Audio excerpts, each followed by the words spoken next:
안녕하세요. 저는 올해 36살이 된 이준호라고 합니다. 평범한 직장인으로 하루하루를 살아가고 있습니다. 오늘 제가 들려드릴 이야기는 제 인생에서 가장 후회스럽지만 동시에 가장 간절했던 하룻밤에 관한 것입니다. 이 이야기를 누구에게도 털어놓지 못했는데 오늘은 여러분께 조심스럽게 꺼내봅니다. 시청해 주셔서 진심으로 감사드립니다. 늘 건강하시고 마음에 평안이 가득하시길 바랍니다. 모든 게 시작된 건 제가 22살 때였습니다. 대학교 3학년 겨울이었죠. 학교 정문 앞에 작은 카페가 하나 있었는데 거기서 아르바이트 하던 여자를 보고 한눈에 반해버렸습니다. 이름은 이수진. 저보다 한 살 어렸고 키는 160cm 정도로 작은 편이었습니다. 얼굴은 화려하다기보다는 단정하고 맑은 느낌이었고 웃을 때마다 눈이 초승달처럼 구부러졌습니다. 처음엔 그냥 커피 한 잔 사러 갔다가 그 미소에 홀려서 매일같이 그 카페를 찾게 됐습니다. 석 달 동안 매일 같은 시간에 가서 아메리카노를 주문했습니다. 커피를 건네받을 때마다 손이 살짝 스쳤고 그때마다 심장이 쿵쿵거렸습니다. 어느 날 용기를 내서 종이 냅킨에 전화번호를 적어 건넸습니다. 저기 혹시 괜찮으시다면 커피 말고 제대로 된 식사 한번 같이 하실래요? 떨리는 목소리로 말했던 게 기억납니다. 수진이는 잠시 놀란 표정을 짓더니 볼이 발갛게 달아올랐습니다.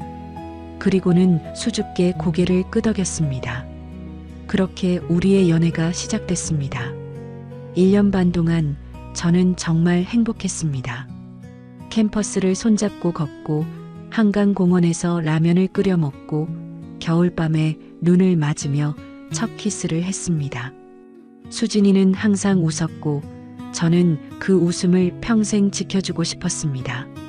준호야, 우리 나중에 결혼하면 작은 집에서 살자. 베란다에 화분 가득 두고 고양이도 한 마리 키우고. 어느 봄날 공원 벤치에 앉아서 수진이가 말했습니다. 응, 그러자. 나 요리 배울게. 매일 맛있는 거 해줄게. 저는 진심으로 그렇게 믿었습니다. 우리가 함께 늙어갈 거라고요. 하지만 그 꿈은 1년 반 만에 산산이 부서졌습니다. 어느 가을 저녁 수진이가 울먹이며 전화를 걸어왔습니다. 준호야, 미안해. 우리 부모님이 사업 실패하셔서 빚이 너무 많아. 몇 억이야. 나 당분간 일만 하면서 살아야 할 것 같아. 괜찮아. 내가 도와줄게. 우리 같이. 안 돼. 내가 나 때문에 힘들어지는 거 난 못 봐. 미안해, 준호야. 정말 미안해. 그렇게 전화를 끊었습니다. 다음 날 만나자고 문자를 보냈지만 답이 없었습니다. 카페로 찾아갔더니 수진이는 이미 그만뒀다고 했습니다. 집으로 찾아갔지만 이사를 간 뒤였습니다. 저는 울면서 애원했지만 소용없었습니다. 수진이는 그렇게 제 곁을 떠났고 연락도 완전히 끊어졌습니다. 그때 제 나이 23이었습니다. 이별의 상처는 깊었지만 시간이 지나면서 조금씩 아물어갔습니다. 군대를 다녀오고 졸업하고 취직하고 어느덧 31살이 됐습니다. 그동안 몇 번 연애도 해봤지만 수진이만큼 마음을 빼앗긴 적은 없었습니다. 그래도 이제는 괜찮다고 다 잊었다고 생각했습니다.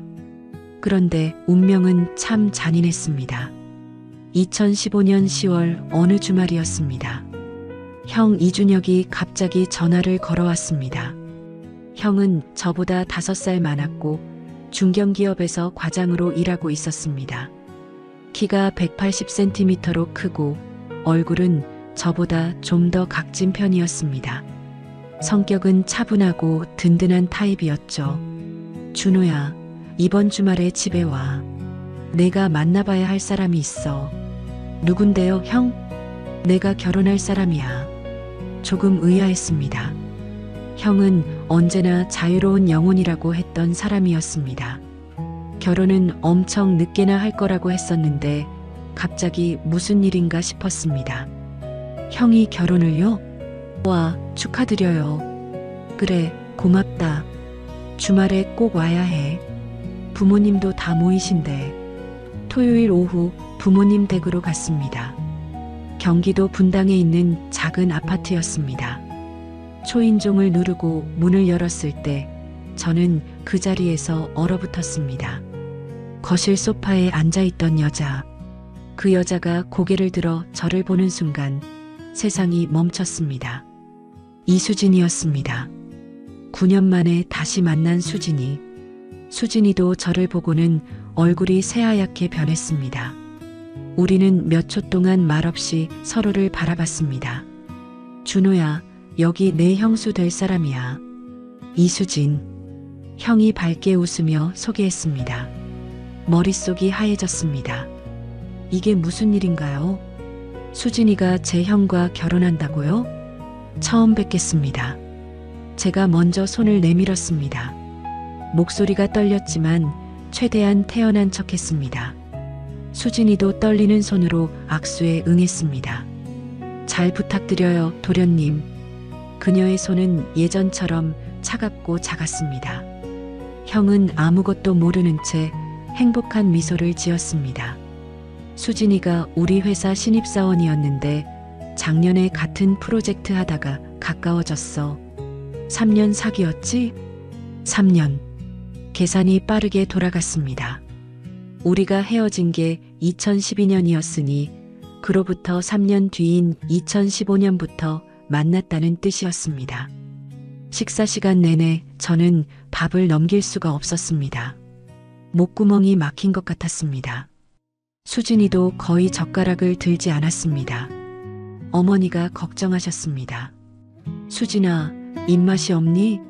많이 먹어야지. 아니에요, 어머님. 긴장돼서 그런 것 같아요. 그럴 수 있지. 우리 며느리 될 사람이 긴장하는 게 당연하지. 아버지는 형에게 물으셨습니다. 수진 씨네 부모님은 어떻게 되시나? 아버지가 몇 년 전에 사업 실패하셔서 고생 좀 하셨는데 제가 좀 도와드렸습니다. 지금은 다 정리됐고요. 형의 말에 모든 게 이해됐습니다. 수진이는 저를 떠난 후 가족의 빚 때문에 혼자 고생했을 겁니다. 그러다 형을 만났고 형이 그녀를 도와줬고 사랑하게 됐겠죠. 화장실에 간다는 핑계로 자리를 떴습니다. 복도를 걷는데 뒤에서 발소리가 들렸습니다. 준호야. 수진이의 목소리였습니다. 돌아보니 그녀가 복도 끝에 서 있었습니다. 눈가가 붉어져 있었습니다. 준호야. 아니, 준호씨. 미안해. 정말 미안해. 뭐가 미안하신데요, 형수님. 일부러 차갑게 말했습니다. 나도 몰랐어. 준혁 씨가 동생이 있다는 건 알았지만 이름도 몰랐고 그게 너일 줄은 정말 꿈에도 몰랐어. 괜찮습니다. 다 지나간 일이잖아요. 행복하세요, 진심으로. 그렇게 말하고 돌아섰습니다. 하지만 가슴 한켠이 찢어지는 것 같았습니다. 그해 12월 결혼식이 열렸습니다. 강남의 작은 웨딩홀이었습니다. 저는 형의 들러리로 섰습니다. 웨딩드레스를 입은 수진이는 정말 아름다웠습니다. 하얀 드레스가 그녀의 맑은 얼굴을 더욱 빛나게 했습니다. 하지만 그녀의 눈은 몇 번이나 제 쪽을 향했습니다. 저는 고개를 돌렸습니다. 주례 선생님이 말씀하셨습니다. 신랑 신부는 이제 서로를 평생 사랑하고 아끼기로 약속하셨습니다. 박수 소리가 울려 퍼졌습니다. 저도 박수를 쳤지만 손바닥이 시렸습니다. 그날 밤 집에 돌아와 혼자 소주를 마셨습니다. 한 병, 두 병, 세 병. 취하도록 마셨지만 잠이 오지 않았습니다. 그렇게 3년이 흘렀습니다. 명절마다 형과 수진이를 만났습니다. 저는 최대한 수진이와 눈을 마주치지 않으려 노력했습니다. 수진이도 마찬가지였던 것 같습니다. 우리는 서먹하게 예의만 지키며 지냈습니다. 형은 행복해 보였습니다. 수진이도 행복해 보였습니다. 그걸로 됐다고 생각했습니다. 저도 제 삶을 살면 되는 거라고요. 그런데 2018년 5월 모든 게 무너졌습니다. 새벽 3시 전화벨이 울렸습니다. 잠결에 전화를 받았습니다. 여보세요? 준호 씨. 수진이의 목소리였는데 너무 떨리고 있었습니다. 형수님? 왜 이 시간에? 준혁 씨가 교통사고.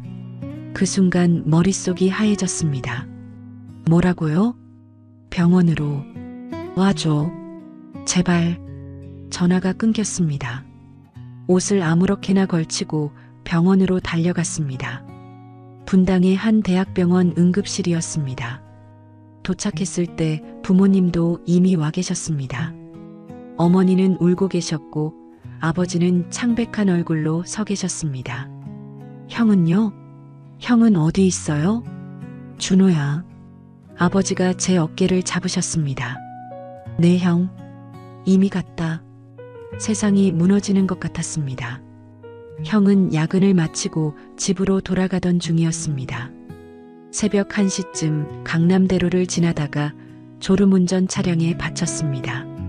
그 자리에서 즉사했다고 했습니다. 너무 갑작스러웠습니다. 전날까지 문자를 주고받았던 형이었습니다. 주말에 같이 등산 가자고 했던 형이었습니다. 한쪽 구석에서 수진이가 바닥에 주저앉아 울고 있었습니다. 목이 쉬도록 울고 있었습니다. 저는 그녀 옆에 앉았습니다. 그리고 저도 울었습니다. 장례식은 3일장으로 치러졌습니다. 분당 병원 장례식장이었습니다. 5월 중순이었는데 날씨는 이상하게 차가웠습니다. 수진이는 3일 내내 거의 말을 하지 않았습니다. 그저 영정사진 앞에 앉아서 멍하니 있었습니다. 가끔 눈물이 흘러도 닦지 않았습니다. 형의 친구들이 조문을 왔습니다. 회사 동료들도 왔습니다. 대학 동기들도 왔습니다. 모두들 믿을 수 없다는 표정이었습니다. 너무 갑작스럽네요. 준혁이가 좋은 사람이었는데. 장례를 치르는 내내 저는 현실감이 없었습니다. 형이 저관 속에 있다는 게 믿어지지 않았습니다. 49제까지 치르는 동안 수진이는 점점 말라갔습니다. 원래 마른 편이었는데 살이 더 빠져서 광대뼈가 드러났습니다. 눈 밑에는 시커먼 그림자가 졌습니다. 어머니가 걱정하셨습니다. 수진아, 밥 좀 먹어라. 이러다 내가 쓰러지겠다. 괜찮아요, 어머님. 괜찮긴 뭐가 괜찮아. 준혁이가 하늘에서 얼마나 걱정하겠니. 하지만 수진이는 거의 먹지 않았습니다. 49제가 끝나고 수진이는 형이 남긴 아파트로 돌아갔습니다. 분당의 30평짜리 아파트였습니다.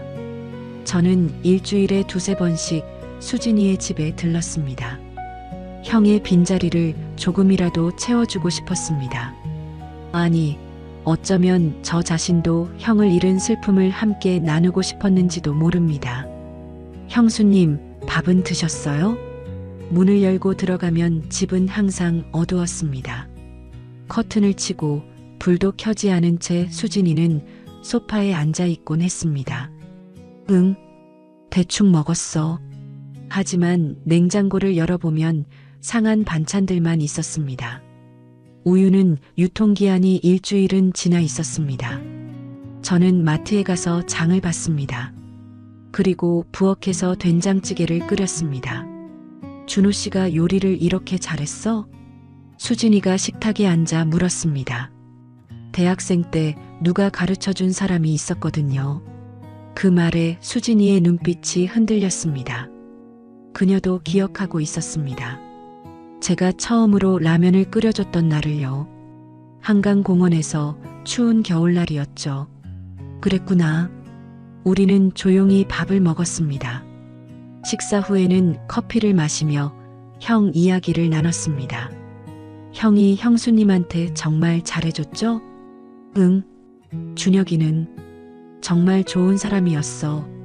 수진이의 목소리가 떨렸습니다. 내가 힘들 때 손 내밀어준 사람이었고, 나한테는 구원자 같은 사람이었어. 형수님도 형한테는 그랬을 거예요. 아니야. 수진이가 고개를 저었습니다. 난 준혁이를 처음 만났을 때부터 완전히 사랑한 건 아니었어.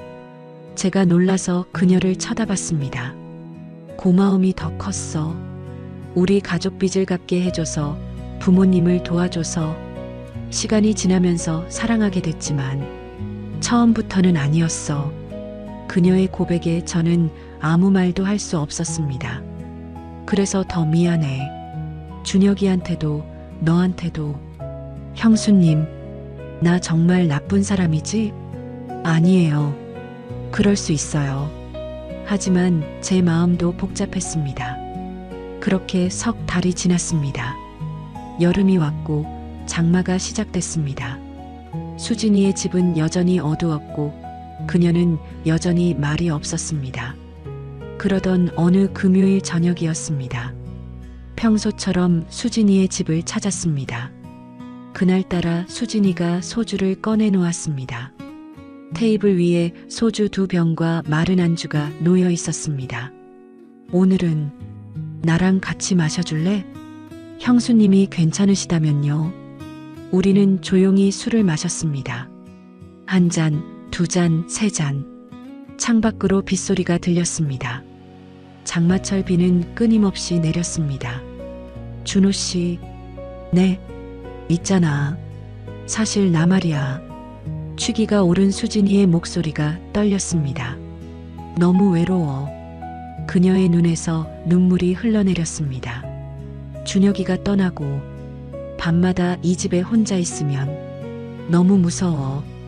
형수님, 준혁이 목소리가 들리는 것 같고 문 열고 들어올 것 같고 그런데 아무도 없어. 텅 빈 집에 나만 있어. 수진이가 2손으로 얼굴을 감쌌습니다. 그런데 준호 씨가 올 때마다 조금은 숨을 쉴 수 있어. 준호 씨 목소리가 웃는 모습이 준혁이랑 닮아서. 그녀가 고개를 들어 저를 똑바로 쳐다봤습니다. 눈물로 범벅이 된 얼굴이었습니다. 아니, 그것만은 아니야. 사실은 그녀가 떨리는 목소리로 말했습니다.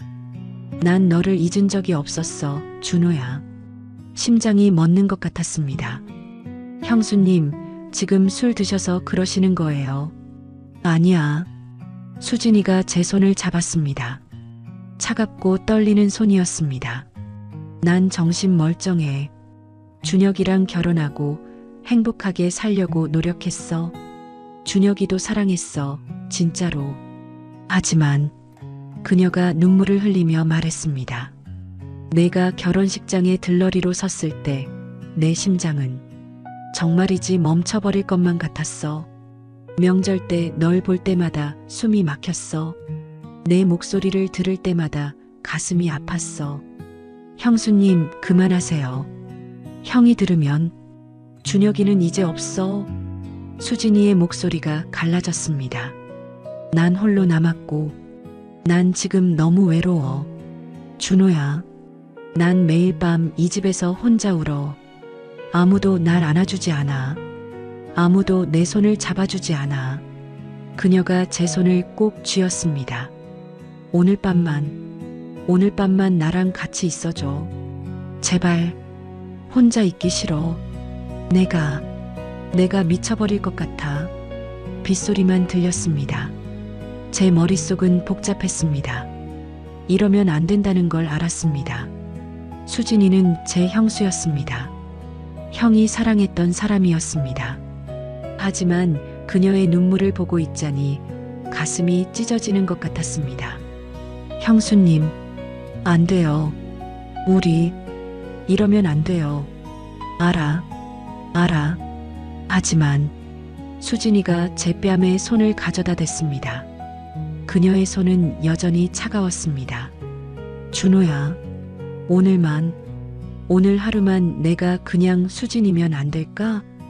그 말에 12년 전의 기억이 쏟아졌습니다. 한강공원에서 그녀의 작은 손을 잡고 걷던 밤, 첫 키스를 나누던 겨울 골목길, 그녀를 꼭 안아주고 싶었던 모든 순간들, 내 형수도 준혁이 아내도 아닌 그냥 너의 수진이면. 그녀의 목소리가 간절했습니다. 저는 눈을 감았습니다. 그리고 한참 만에 입을 열었습니다. 수진아. 형수님이 아닌 수진이라는 이름을 부르는 순간 무언가가 무너졌습니다. 수진이가 제 목에 손을 감았습니다. 저는 그녀를 끌어안았습니다. 술과 슬픔과 그리움이 뒤섞인 채 우리는 서로를 붙잡았습니다. 비는 계속 내렸습니다. 창밖의 빗소리가 점점 커졌습니다. 수진이의 몸은 너무 가볍고 작았습니다. 뼈만 남은 것 같았습니다. 저는 그녀를 조심스럽게 안아 올렸습니다. 침실로 들어가는 동안 수진이는 제 목에 얼굴을 파묻었습니다. 준호야. 응, 미안해. 나도 미안해. 침대에 그녀를 내려놓았습니다. 어둠 속에서 그녀의 얼굴이 희미하게 보였습니다. 눈물 자국이 남아 있었습니다. 저는 그녀의 눈물을 닦아줬습니다. 수진이가 제 손을 잡아 자기 볼에 갖다 댔습니다. 따뜻해. 그녀가 작게 속삭였습니다. 난 너무 오래 추웠어. 저는 그녀를 천천히 끌어안았습니다. 수진이의 몸이 제 품에 파고들었습니다. 그녀의 숨소리가 들렸습니다. 가빠지고 떨리고 간절한 숨소리였습니다. 준호야. 사랑해. 그 말에 가슴이 무너졌습니다. 그날 밤 우리는 선을 넘었습니다. 형에 대한 죄책감과 수진에 대한 오래된 그리움이 뒤엉켜 있었습니다. 수진이는 울면서 제 이름을 불렀습니다. 저도 그녀의 이름을 불렀습니다. 빗소리가 모든 것을 감싸줬습니다. 시간이 얼마나 지났는지 몰랐습니다.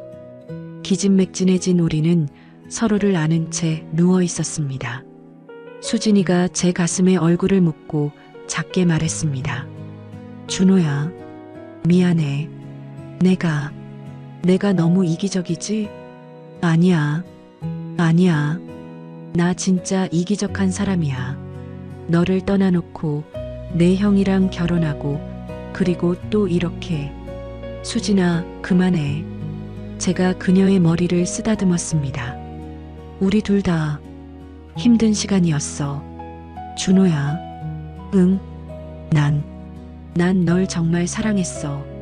그때도 지금도. 그녀의 목소리가 떨렸습니다. 하지만 우리는 안 되는 거 알지? 제 가슴이 찢어지는 것 같았습니다. 응, 알아. 내일이 되면 우리 다시 돌아가야 해. 너는 내 자리로, 나는 내 자리로. 그래야지. 하지만 그날 밤만큼은 우리는 서로를 놓지 않았습니다. 수진이는 제 품에서 잠들었습니다. 고르게 숨을 쉬었습니다. 오랜만에 편안하게 잠든 것 같았습니다.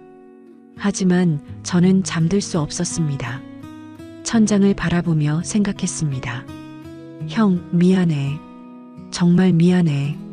제가 무슨 짓을 한 건지 알고 있습니다. 형의 아내와 이런 짓을 했습니다. 형이 그렇게 사랑했던 사람과 말이죠. 눈물이 흘렀습니다. 소리 없이 울었습니다. 새벽 5시쯤 창밖이 조금씩 밝아왔습니다. 비는 그쳤습니다. 저는 조심스럽게 수진이의 팔을 풀고 일어났습니다. 옷을 주워 입으며 그녀의 얼굴을 마지막으로 바라봤습니다. 잠든 얼굴은 평화로워 보였습니다. 여전히 아름다웠지만 이제는 닿을 수 없는 사람이었습니다. 현관으로 걸어가는데 뒤에서 목소리가 들렸습니다. 가는 거야? 돌아보니 수진이가 이불을 감싼 채 침실 문가에 서 있었습니다. 맨발이었습니다. 응, 그래. 가야지. 우리는 한동안 서로를 바라만 봤습니다. 준호야, 고마웠어. 어젯밤 정말 고마웠어. 나도. 그리고 미안해. 나도 미안해. 더 이상 할 말이 없었습니다. 저는 고개를 숙였습니다. 준호야. 문턱을 넘으려던 제가 멈췄습니다. 행복해. 꼭 행복해. 저는 대답하지 않았습니다. 대답할 수가 없었습니다. 그냥 고개를 끄덕이고 뒤돌아보지 않고 걸어 나왔습니다. 복도에 나서자 다리에 힘이 풀렸습니다. 벽에 기대어 한참을 서 있었습니다. 집에 돌아와 샤워를 했습니다. 뜨거운 물을 온몸에 쏟으며 울었습니다. 한참을 울었습니다. 샤워실 바닥에 주저앉아서 소리 없이 울었습니다. 형에게 미안했습니다. 수진이에게도 미안했습니다. 그리고 저 자신에게도 미안했습니다. 샤워를 마치고 침대에 누웠습니다. 천장을 바라보며 생각했습니다. 이제 어떻게 해야 하나? 어떻게 해야 하는 거지? 한참을 고민한 끝에 휴대폰을 꺼냈습니다. 수진이에게 문자를 쓰기 시작했습니다. 지우고 다시 쓰고 또 지웠습니다. 수십 번을 반복했습니다. 마침내 짧은 문자를 완성했습니다. 형수님, 어젯밤은 실수였습니다. 저도 형수님도 힘든 시기라 그런 거였을 뿐입니다. 이제 형도 저도 잊으시고 새로운 시작하세요. 행복하시길 바랍니다. 그동안 감사했습니다. 손가락이 떨렸습니다. 전송 버튼 위에서 한참을 머뭇거렸습니다. 그리고 눈을 감고 눌렀습니다. 문자가 발송됐습니다. 그리고 바로 수진이의 연락처를 차단했습니다. 전화번호도 카카오톡도 모든 것을 지웠습니다. SNS에서도 차단했습니다. 흔적을 모두 지웠습니다. 가슴이 찢어질 것 같았지만 이것이 맞는 일이었습니다. 이렇게 해야만 했습니다. 며칠 후 부모님 댁에 들렀습니다. 어머니가 걱정스러운 얼굴로 말씀하셨습니다. 수진이가 이사 간대. 네. 그 아파트에 있으니까 준혁이 생각만 나서 힘들다고 하더라. 작은 원룸으로 옮긴대. 그러시구나. 준호야, 내가 수진이 많이 도와줬다며? 고맙다. 내 형도 고마워할 거야. 어머니의 말에 죄책감이 밀려왔습니다. 저는 고개를 숙였습니다. 아니에요. 당연한 일했을 뿐이에요. 그 후로 저는 수진이를 만나지 않았습니다. 명절에도 수진이는 친정에 간다며 오지 않았습니다. 부모님도 수진이에 대한 이야기를 점점 덜 하게 됐습니다. 시간이 흘러갔습니다. 가을이 오고 겨울이 오고 다시 봄이 왔습니다. 1년이 지났습니다. 저는 일에 몰두했습니다. 야근도 마다하지 않았습니다. 주말에도 회사에 나갔습니다. 바쁘게 사는 게 나았습니다. 생각할 시간이 없는 게 나았습니다. 그렇게 2년이 흘렀습니다. 2020년 여름이었습니다. 회사 후배 한지은을 만나게 됐습니다. 지은이는 29살이었고 마케팅팀 대리였습니다. 키는 165cm 정도였고 얼굴은 동그랗고 귀여운 인상이었습니다. 밝고 긍정적인 성격이었습니다. 프로젝트를 함께하게 되면서 가까워졌습니다. 어느 날 야근을 마치고 나오는데 지은이가 말했습니다. 선배님, 배고프지 않으세요? 저 라면 먹고 싶은데 같이 드실래요? 그럴까요? 근처 편의점에서 라면을 끓여 먹었습니다. 밤 11시였는데 편의점은 텅 비어 있었습니다. 선배님은 왜 결혼 안 하세요? 지은이가 불쑥 물었습니다. 글쎄요. 인연이 없나 봐요. 선배님 같은 분이 인연이 없을 리가요. 제가 보기엔 선배님이 마음의 문을 닫아놓은 것 같은데 날카로운 지적이었습니다. 그럴 수도 있겠네요. 저 궁금한 게 있는데요. 뭔데요? 선배님 혹시 잊지 못하는 사람 있으세요? 가슴이 철렁했습니다. 왜 그렇게 생각하는데요? 그냥요. 선배님 표정 보면 알 것 같아요. 가끔 멍하니 창밖 보실 때 되게 슬픈 표정이세요. 저는 한참 동안 대답하지 못했습니다. 있었어요. 오래전에. 지금도 못 잊으시는 거예요? 잊으려고 노력 중이에요. 왜요? 다시 만나면 안 돼요? 만날 수 없는 사람이에요. 돌아가셨어요? 아니요. 그냥 만나면 안 되는 사람이에요. 지은이가 제 얼굴을 가만히 쳐다봤습니다. 선배님, 저 한 가지만 물어볼게요. 뭔데요? 그 사람 때문에 선배님이 불행해지는 거면 이제 놓아주는 게 맞지 않을까요? 그 말이 가슴에 박혔습니다. 저는요, 선배님이 행복했으면 좋겠어요. 과거에 얽매이지 말고요. 지은이가 환하게 웃었습니다. 그날 이후 지은이와 자주 만나게 됐습니다. 처음엔 그냥 후배로만 생각했습니다. 하지만 시간이 지나면서 지은이가 제 삶에 웃음을 가져다 준다는 걸 알게 됐습니다. 지은이와 함께 있으면 마음이 편했습니다. 지은이는 제 과거를 묻지 않았습니다. 그냥 지금의 저를 받아줬습니다. 2021년 봄, 저는 지은이에게 고백했습니다. 한강공원이었습니다. 벚꽃이 흩날리는 밤이었습니다. 지은아, 네, 선배님. 너 좋아해. 지은이가 놀란 표정을 지었습니다. 그러더니 천천히 웃었습니다. 저도요, 선배님. 저도 좋아해요. 그렇게 우리는 사귀기 시작했습니다. 지은이는 제 삶에 빛을 가져다 줬습니다. 그녀와 함께 있으면 웃을 수 있었습니다. 미래를 꿈꿀 수 있었습니다. 물론 가끔 수진이가 생각났습니다. 그녀가 어떻게 지내는지 궁금했습니다. 행복한지, 건강한지. 하지만 그 생각을 떨쳐냈습니다. 수진이도 자기 삶을 살고 있을 거라고 믿었습니다. 어느 토요일 밤, 대학 동기들과 술자리가 있었습니다. 오랜만에 만난 친구들이었습니다. 야, 준호야. 너 요즘 좋아 보이네. 여자 생겼어? 응, 사귀는 사람 있어.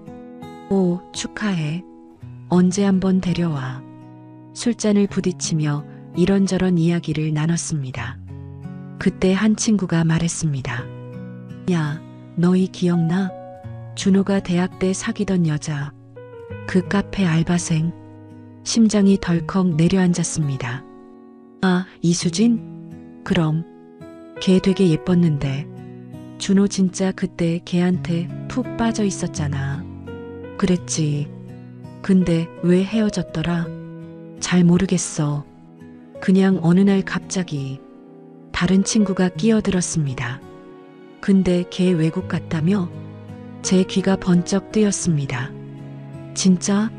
어디? 내가 우연히 소식 들었는데 프랑스인가 어디 가서 새로 시작했대. 거기서 사람도 만나고. 헐, 대박. 잘 됐네. 응, 남편 일찍 잃고 힘들었는데 다행이지 뭐. 친구들은 수진이와 제 형의 관계를 몰랐습니다. 저도 일부러 말하지 않았었습니다. 거기서 행복하게 살고 있다더라. 뭔가 아트 갤러리 관련 일한다던데. 오, 멋지네. 수진이 원래 그림 좋아했잖아. 그러게. 잘 된 것 같아. 마음 한켠이 쓰려왔습니다. 하지만 동시에 안도감이 들었습니다. 수진이가 새로운 인생을 살고 있다니. 프랑스에서 새 출발을 했다니. 다행이었습니다. 정말 다행이었습니다. 준호야, 괜찮아? 옆에 있던 친구가 물었습니다. 응, 괜찮아. 오래전 일이잖아. 웃으며 대답했습니다. 정말로 괜찮았습니다. 이제는 괜찮았습니다. 집에 돌아와 지은이에게 전화했습니다. 오빠, 술 많이 드셨어요? 조금. 지은아. 네. 사랑해. 지은이가 전화기 너머에서 웃었습니다. 갑자기 왜 그러세요? 취하셨네. 아니야. 정신 멀쩡해. 그냥 너한테 고맙고 사랑한다고 말하고 싶어서. 오빠, 저도 사랑해요. 전화를 끊고 침대에 누웠습니다. 창밖으로 달이 보였습니다. 밝은 보름달이었습니다. 수진아, 행복해. 제발 행복하게 살아. 마음속으로 빌었습니다. 2022년 가을, 지은이와 함께 형의 묘를 찾았습니다. 처음으로 지은이를 데려가는 날이었습니다. 형, 여기 제 여자친구 한지은이에요. 인사드려. 안녕하세요, 형님. 준호 오빠 잘 부탁드려요. 지은이가 정중하게 절을 했습니다. 저는 묘비를 닦았습니다. 그리고 혼잣말처럼 중얼거렸습니다. 형, 미안했어. 그때 정말 미안했어. 지은이가 제 손을 잡아줬습니다. 근데 형수님도 이제 행복할 거야. 프랑스에서 새 출발했대. 나도 이제 행복하려고 해. 바람이 나뭇잎을 흔들었습니다. 노란 은행잎이 떨어졌습니다. 형도 하늘에서 편히 쉬어. 그리고 용서해줘. 지은이가 제 어깨에 머리를 기댔습니다. 오빠 가자. 추워. 응, 가자. 묘역을 빠져나오며 뒤돌아봤습니다. 형의 묘비가 햇살을 받아 반짝이고 있었습니다. 그렇게 우리는 각자의 길을 걸어가고 있었습니다. 수진이는 프랑스에서 새로운 삶을 살고 있을 것입니다. 저는 지은이와 함께 앞으로 나아가고 있습니다. 그리고 형은 저 하늘 어딘가에서 우리를 지켜보고 있을 것입니다. 그날 밤은 실수였습니다. 하지만 그 실수가 없었다면 저는 영원히 과거에 갇혀 있었을지도 모릅니다. 수진이도 마찬가지였을 것입니다. 우리는 그날 밤 서로에게 작별을 고했던 것입니다. 12년의 그리움에, 형에 대한 슬픔에, 그리고 우리 자신에게. 이제 저는 지은이와 함께 미래를 준비하고 있습니다. 내년 봄에 결혼할 예정입니다. 부모님도 좋아하십니다. 준호야, 내가 행복하니 엄마도 기쁘다. 내 형도 하늘에서 기뻐할 거야. 어머니가 말씀하셨습니다. 형, 저 이제 괜찮습니다. 형수님도 괜찮을 겁니다. 우리 모두 각자의 자리에서 행복하게 살고 있습니다. 어떤 사랑은 이루어져서는 안 됩니다. 하지만 그럼에도 불구하고 마음은 통제할 수 없었습니다. 그날 밤은 실수였지만 동시에 우리 둘 다 필요했던 작별이었습니다. 죄책감 속에서도 우리는 각자의 방식으로 슬픔을 이겨냈습니다. 그리고 결국 모두가 앞으로 나아갔습니다. 이것이 최선의 결말이었다고 믿습니다. 저는 지금 행복합니다. 수진이도 행복하기를 바랍니다. 그리고 형도 하늘에서 편히 쉬기를 바랍니다. 긴 이야기 들어주셔서 감사합니다. 시청해주셔서 진심으로 감사드립니다. 늘 건강하시고 마음에 평안이 가득하시길 바랍니다.